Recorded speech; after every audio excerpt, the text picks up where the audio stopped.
Hi hello people எல்லாருக்கும் ஒரு மிகப்பெரிய வணக்கம். ஆக்சுவலாக இது ஒரு ரிப்ளை வீடியோ மக்களே. இன்றைக்கி ஒரு வீடியோவோட கிளிப்பிங் பார்த்தேன். அது என்ன அப்படின்னு சொன்னால், ஜனநாயகன் வெர்சஸ் பராசக்தி. அந்த பராசக்தியை ஜனநாயகன் ரிலீஸ் ஆகிற 9ஆம் தேதியே ரிலீஸ் பண்ணியே தீரணும் அப்படின்னு கங்கணம் கட்டி கொண்டிருக்கிறார் சிவகார்த்திகேயன் அப்படின்னு சொல்லிட்டு 3 முட்டா குரங்குகளில் என்ன மாதிரி கண்ணாடி போட்ட ஒரு குரங்கு இருக்குது பார்த்தீங்களா? அந்த குரங்கு இன்றைக்கி பயங்கரமாக அப்படியே சிவகார்த்திகேயன் மேலே வன்மத்தை கக்கி வச்சுருக்குது. ஆல்ரெடி சிவகார்த்திகேயன் மேலே என்ன காண்டுன்னு தெரில. சிவகார்த்திகேயனோட வளர்ச்சி மேலே காண்டா, இல்லை சிவகார்த்திகேயன் அடுத்த விஜய்ன்னு சொல்கிறாரு, ஆனால் அடுத்த விஜய் மாதிரி நமக்கு பிஆர் ஒர்க்குக்கு எந்த ஒரு பெரிய சன்மானமும் தரமாட்டேக்காரே அப்படின்ற அந்த ஒரு பதட்டமா அப்படின்றதெல்லாம் எனக்கு தெரியல. வம்படியாக, அதாவது நம்ம ஊடகத்துறையெல்லாம் சப்போர்ட் பண்ணி தானே ஒரு ஆள் பெரிய ஸ்டாராக இருக்கணும்.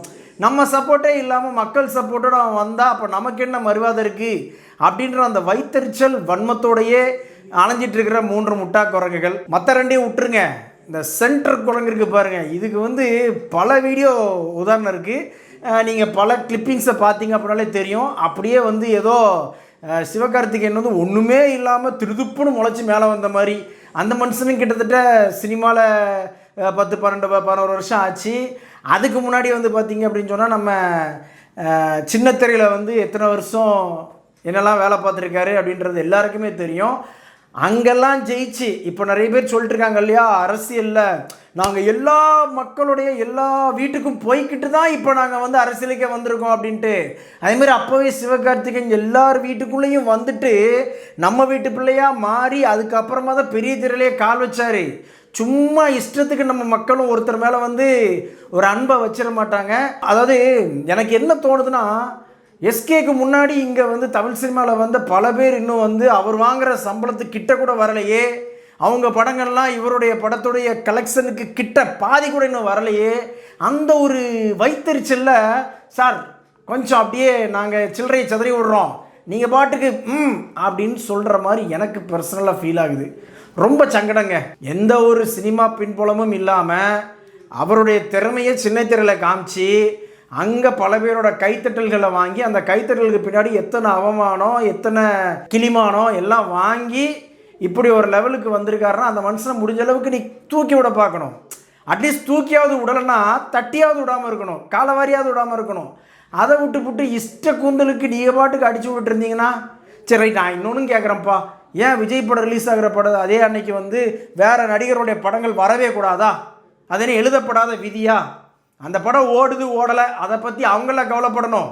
உனக்கு என்னவே கவலை? நீ அந்த படத்தில் எதுவும் படம் போட்டிருக்கியா? இல்லை. உனக்கு இங்கே வலிக்குது. எதுக்கு சிவகார்த்திகேயன் மேலே அப்படியே ஒட்டுமொத்த வன்மத்தை திருப்பி விடுத? படம் 2 படமும் ஒரே நாள் ரிலீஸ் ஆகட்டும். நாங்கள் ஏற்கனவே பல தடவை இதுக்கு முன்னாடி அதான் சொல்கிறல, ஒரு பக்கம் அஜித் சார் ரேஸுன்னு போயிட்டார், இன்னொரு பக்கம் ரஜினி சாரும் பார்த்தீங்கன்னா அவருடைய ரூட் என்ன அப்படின்றத பார்த்து அவரும் அப்படியே போக ஆரம்பிச்சிட்டாரு. எதிர்த்து யாராவது ஒருத்தர் விஜய்க்கு அகென்ஸ்டாக வந்துட்டா போதும். அகென்ஸ்டாக கூட கிடையாது, விஜயோட படத்துக்கு எதிர்த்து ஒரு படம் வந்துட்டா போதும், உடனே அந்த படத்தில் உள்ள நடித்த நடிகரை வச்சு தாலியும் தாளிக்க வேண்டியது. எதுக்கு இந்த மானங்கட்ட போலப்புன்னு கேட்க? அந்த பையன் பாட்டுக்கு ஒரு 40 வயசுக்குள்ளே ஒரு நல்லா வளர்ந்துட்டாப்புல அப்படின்ற அந்த ஒரு வைத்தறிச்சலா கேட்குறேன். எனக்கு தெரியல. எப்போ பாரு எதனாலும் வன்மத்தை கைக்கிட்டே இருக்கீங்க. இதில் வேறு தமிழ் சினிமா ஒரு ஒத்துமை இல்லை, கொத்துமை இல்லை, அந்தமை இல்லை, இந்தமை இல்லைன்னு சொல்லி வேறு பேசிகிட்டு இருக்கீங்க. அதாவது நீங்கள் நல்லா உங்களுடைய தனிப்பட்ட நிறைய பேட்டிகள்லாம் பார்க்கத்தான் செய்கிறோம். எல்லாத்துலேயுமே வம்படியாக என்ன தெரியுது அப்படின்னா, உங்கள் ஃபோக்கஸிங் ஃபுல்லாக தளபதி விஜய் அவர்கள் மேலே தான். ரைட்டு, நீங்கள் தாராளமாக அவரை ப்ரமோட் பண்ணிக்கோங்க, தப்பே கிடையாது. அவரை உயர்வாக காட்டணுன்றதுக்காக மற்ற எல்லாரையுமே ரொம்ப சிறுமையாக தாழ்த்தி ஏன் பேசுகிறீங்க? அந்த உரிமை உங்களுக்கு எவன் கொடுத்தது? நீங்கள் என்ன டோட்டல் சினிமா இண்டஸ்ட்ரிக்கே அத்தாரிட்டியா அப்படின்னு பொதுசனம் கேட்குது மக்களே. எனக்கு ரொம்ப சங்கடமாக போச்சு. 14ஆம் தேதி தான் வர வேண்டியது, 9ஆம் தேதியே வரணும் அப்படின்னு சொல்லி சிவகார்த்திகேயன் தான் ஆசைப்பட்டார். ஏன் ஆசைப்படக்கூடாதுன்னு கேட்க? எதுக்கு? ஏன் ஆசைப்பட்டால் என்ன தப்பு?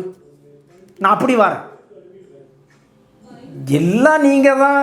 அதான் சொல்கிறல, ஒரு மாஃபியா மாதிரி உட்காந்துக்கிட்டு நீங்கள் ஃபிக்ஸ் பண்ணுறது தான், நீங்கள் நடத்துகிறது தான் அப்படின்ற மாதிரி ஒவ்வொருத்தராக ஒதுங்க ஏன் அவன் ஒதுங்கிட்டான், சரிப்பா இப்போ யார் பக்கம் தூண்டில் போடுறது அப்படின்னு சொல்லியே வன்மத்தை கக்கின மாதிரி இருக்குது. நீங்களும் இப்படி வன்மத்தை கக்க நாங்களும் வந்து அந்த ஆட்களுக்கு எல்லாத்துக்கும் சப்போர்ட் பண்ண எதுக்கு இது காலங்காலமாக இப்படியே தான் இருக்கணுமா?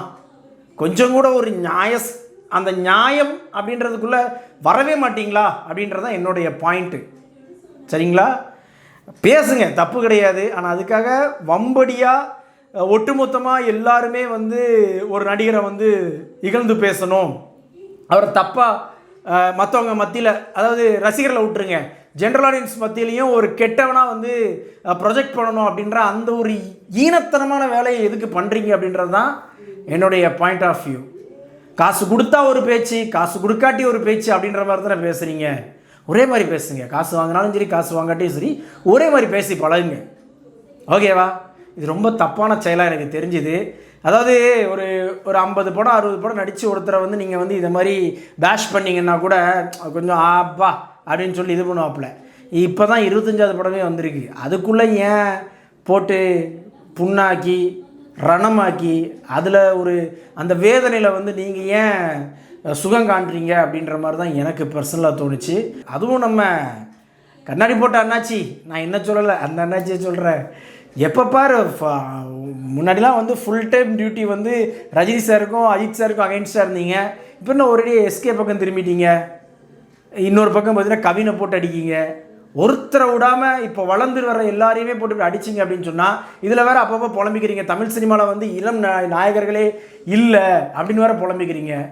இருக்கிறவனையும் இங்கே இதில் புதுசாக ஒருத்தன் வந்து அவனும் ஏதோ ஒரு ஃப்ளூக்கில் ஒரு 3-4 படம் நடித்து பெரிய ஹிட் ஆகிட்டுன்னு வச்சுக்கோங்களேன், அவனையும் நீங்கள் இந்த மாதிரி தான் வசப்படுவீங்க. அவன் உங்களுக்கு ஜாதகமாக இல்லாமல் பாதகமாக இருந்தால் கொஞ்சமாவது மனசாட்சியோட மனுஷத்தன்மையோட ரைட்டா? ஏன்னா உங்களையும் நிறைய பேர் ஃபாலோ பண்ணுறாங்க. நானும் கிட்டத்தட்ட ஒரு 5-6 வருஷமாக இதே தான் புலம்பிகிட்டு இருக்கேன். உடனே வந்து என்ன எஸ்கே பக்கம் தாவிட்ட, நமக்கு தெரியுதில்ல. நம்மளும் இப்போ நமக்கும் ஒரு 42 வயசு ஆகுது. நம்மளும் சினிமாவில் ஏதாவது பண்ணணும் அப்படிலாம் நிறையா ட்ரை பண்ணி தோத்துட்டோம்னு வச்சுக்கோங்க. அந்த இடத்துல ஒருத்தன் வந்து ஜெயிச்சு தன்னோட திறமையை காட்டி உள்ளே வந்திருக்கான் அப்படின்னா அவனை வந்து சப்போர்ட் பண்ணலன்னு பரவாயில்ல, ஒரேடியாக போட்டு கீழே போட்டு மிதிக்காதீய அப்படின்றது தான் நான் சொல்லக்கூடிய ஒரே ஒரு விஷயம். சரிங்களா? இதை நீங்கள் வந்து சிவகார்த்திகேயன் சொம்புன்னு நினச்சிக்கிட்டிங்கனாலும் எனக்கு அதை பற்றி கவலை கிடையாது. நீங்கள் நினச்சிட்டு போங்க. நான் நாளைக்கே வந்து தனுஷ்க்கு சப்போர்ட்டாக தான் பேசுவேன், நாளைக்கே வந்து எஸ்டிஆருக்கு சப்போர்ட்டாக பேச தான் செய்வேன், நாளைக்கே வந்து கவினுக்கு சப்போர்ட்டாக பேச செய்ய போகிறேன், நாளை கழிச்சே வந்து நம்ம அஜித் சாருக்கும் சப்போர்ட்டாக தான் பேசுவேன். நாளைக்கே இன்னொரு பிரச்சனையில் வந்து விஜய் சாருக்கு அகெயின்ஸ்டாக ஏதாவது ஒரு அநியாயமாக ஒரு விஷயம் பரப்புகிறாங்க அப்படின்னா அதுப்போ நான் விஜய் சாருக்கும் சப்போர்ட்டாக தான் பேசுவேன் அந்த இடத்துல. சரிங்களா? உங்களுக்கு சினிமா தான் சோறு போடுது அப்படின்னு சொன்னால் அந்த சோத்துக்கு கொஞ்சமாவது நியாயத்தோட தர்மத்தோடு இருங்க அப்படின்றது மட்டும்தான் நம்மளுடைய பாயிண்ட்டு. சும்மா அந்த வியூஸ் மயிர் கிடைக்குது அப்படின்றதுக்காக இஷ்ட குந்தலுக்கு அடிச்சு விடாதீங்க அப்படின்றது என்னுடைய பாயிண்ட். ஓகேங்களா? ஏன்னா சுதா கோங்கரா மேடம் படம் டான் பிக்சர்ஸு, சரிங்களா? டான் பிக்சர்ஸ் எப்படி பார்த்தாலும் அது வந்து யாருடைய பட கம்பெனின்றது உங்கள் எல்லாருக்குமே தெரியும், நான் சொல்லணும்னு அவசியம் கிடையாது. இல்லை சிவகார்த்திகேயன் வந்து நடிக்கிறதோட தன்னுடைய வேலை முடிஞ்சதுன்னு சொல்லிட்டு தான் போயிடுவாப்பில். ஏன்னா அந்த படத்துக்கும் அவருக்கும் வேறு எந்த சம்மந்தமும் கிடையாது. நடிகனாக அந்த படத்தில் ஹீரோவை நடிச்சிருக்காப்புல, மற்றபடி அதில் வந்து படம் போடலை, எந்த ஏரியாவும் டிஸ்ட்ரிபியூஷன் வாங்கலை, இப்படி நிறைய விஷயங்கள் இருக்குது. ஓகேங்களா? எனக்கு தெரிஞ்சே வந்து அவர் ஓன் ப்ரொடக்ஷனுக்கே வந்து ரொம்ப யோசிச்சு தான் ரிலீஸ் டேட்லாம் ஃபிக்ஸ் பண்ணுவாப்பில். வேறு எந்த பெரிய படம் எதுவும் வருதா அதெல்லாம் பார்த்து தான் ரிலீஸ் பண்ணுவாப்பில் வழக்கமாகவே. நீங்கள் என்னடான்னா விஜய் சாரோட மல்லு கட்டுறாரு நம்ம சிவகார்த்திகேயன் அப்படின்னு சொல்கிறீங்க. ஆனால் எங்களை மாதிரி ஆட்களுக்கு எப்படி தெரியுமா இருக்குது, மல்லு கட்டினா தான் என்ன தப்பு அப்படி தான் எங்களுக்கெல்லாம் தோணுது. ஏன் என்ன தப்பு? அவரும் ஒரு நடிகர், இவரும் ஒரு நடிகர், மோதட்டுமே, தப்பு இல்லையே அப்படின்னு தான் எனக்கு பர்சனலாக தோணுது. நீங்களே இந்த மாதிரி பேசுகிறத கேட்க தட்ஸ் இட் மக்களே. எனக்கு வந்து அந்த கிளிப்பிங்கை யாரோ அனுப்பியிருந்தாங்க நம்ம நண்பர், அதை பார்த்த உடனே நம்மளுக்கு வந்து சுருன்னு ஏறிடுச்சு. ஏன்னா சிவகார்த்திகேயன் எப்படி ஒவ்வொரு சீனியர் ஆக்டர்ஸையும் அவங்களுக்கு உண்டான அந்த லெகசி ரெஸ்பெக்ட் எல்லாமே கொடுப்பாப்புல அப்படின்றது நாங்களாம் பார்த்துருக்கோம். அதனால் நாங்கள் வந்து அதை சொல்கிறோம். சரிங்களா? சும்மா வாய் இருக்குன்னு வன்மத்தை மட்டுமே வழிமொழியக்கூடாது. நீங்கள் ரொம்ப நடுநிலையாக இருக்க வேண்டாம், கொஞ்சமாவது மனுஷத்தன்மையோடு இருங்க அப்படின்றது மட்டும்தான் நான் சொல்லக்கூடிய விஷயம். ஆமாம் மக்களே, இப்போ ஒரு கூட்டம் வரும், என்ன அஜித்குமார் கிட்டது சிவகார்த்திகேயன் கிட்ட போயிட்ட அப்படின்னு ஒரு வரும். நாங்கள் அந்த காலத்தில் சிம்புக்கு வந்து சிம்போட ஆக்டிங் பர்ஃபார்மன்ஸ் இதெல்லாம் பார்க்குறதுக்கு முன்னாடியே இப்போ ரசிகரானவங்க. ஏன்னு கேட்கலா, ஏன் அவரும் எங்களை மாதிரி சக அஜித் ரசிகர் அப்படின்னு சொல்லிட்டு, ரைட்டுங்களா? இப்போவும் அவர்கிட்ட ஒரு பெரிய ஒரு லாயலான ஒரு கூட்டம் இருக்குது. அவர் படம் வந்தாலும் சரி, வரட்டையும் சரி, நடித்தாலும் சரி, நடிக்காட்டையும் சரி, படம் நல்லா இருந்தாலும் சரி, நல்லா இருக்காட்டையும் சரி அப்படின்னு ஒரு கூட்டம் இருக்குது தெரியுமா? அதுக்கு விதை, அந்த பேஸ் நாங்கள் தான். சரிங்களா? ஸோ அதே மாதிரி தான் இங்கே எஸ்கேக்கும். ஓகே, எந்த பின்புலமும் இல்லாமல் வந்த ஒருத்தன் அவன் ஜெயிச்சு வர்றப்ப நாங்களே ஜெயிச்ச ஒரு ஃபீல் இருக்குது. அப்படின்றப்ப நாங்கள் சப்போர்ட் பண்ணால் வேறு எவ்வளோ சப்போர்ட் பண்ணுறது? வீடியோ பிடிச்சிருந்தால் லைக் பண்ணுங்கள், ஷேர் பண்ணுங்கள். சேனல்ஸோட வீடியோஸை ஒன்று ஒன்று பார்க்கணும் அப்படின்னா உடனே நம்ம சேனலை சப்ஸ்கிரைப் பண்ணுங்கள்.